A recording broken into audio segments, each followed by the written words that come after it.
نجګرام په دره کې موجود یو او راسره خواږه ملګري د دې ځای حسن یې ولیدو، دلته وسایل ولیدل، دلته کې یو ښکلې پاکې اوبه ولیدې، یو تنور ځنګل چې دی هغه هم په دې غرونو باندې موجود دی. دلته کې چې دی دا غرونه چې کم دي د دې کومه ګټه چې دا هغه هم یو لوی قیمت او یو لوی اثار لري. بیا دلته کې د آثار قدیمه هم ډېر زیات اثرات دي. راسره سابقه ناظم یا فضلودود باچا موجود دی. باچا صاحب دا راته ووایه چې لاول به په دې اوبو خبره وکړو. ستاسو دا کوم خوړ چې دی د دې د اوبه مونږ ولیدې، د دې د اوبو هغه ښکلا مونږ ولیده. کله چې سیلابونه راشي دا اوبه یو دم لاړې شي ښکته ملکونو ته، د دې دپاره تاسو کردار نه دی ادا کړی. دا ولې ستاسو نه دومره لوی زیان روان دی؟ دا یو سټرکچر دی د دنیا جوړول غواړي. زموږ په دې خوړ کې خو د اوبو ډېر زیات پوټنشل لیبل داسې یو تنګه غوله ویلي د اوبه پکې ډېره ده.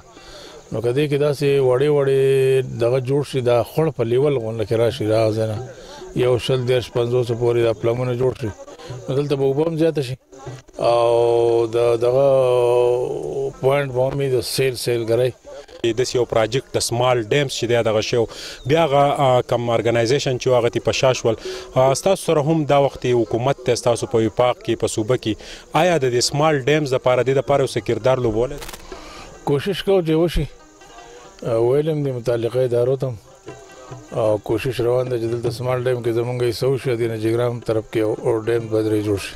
ستاسو ډېر ښه دوستان میډیا ارګنایزیشن دلته راځي، د نجګرام ویزټ تاسو ورکوئ، چونکې د دغې دوستانې کشش هم تاسو دا غواړئ هم چې زموږ دا دره چې د پروموټ شي.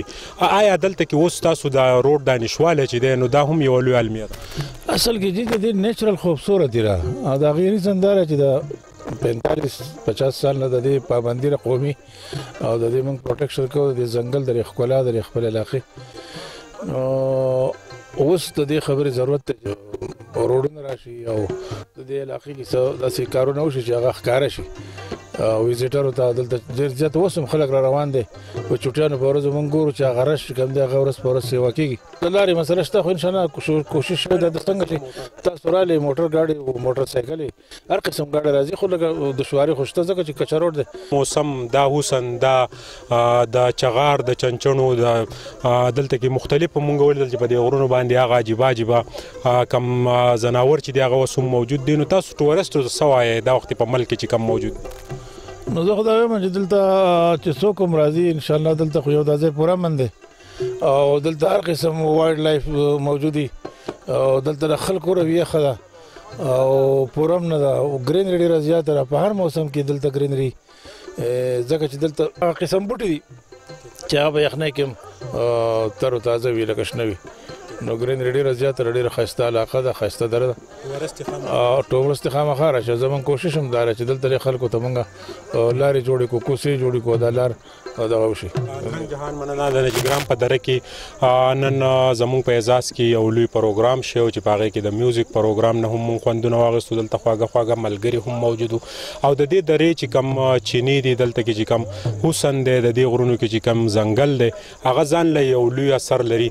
ټورسټونه هم پکار دي چې د دې درې ویزټ لازمي وکړي. د کیمرامین از حسین سره سهیل باچا، نجګرام سوات. और अच्छी वीडियो को देखने के लिए बाजीरा न्यूज़ को सब्सक्राइब और फॉलो जरूर करें। शुक्रिया।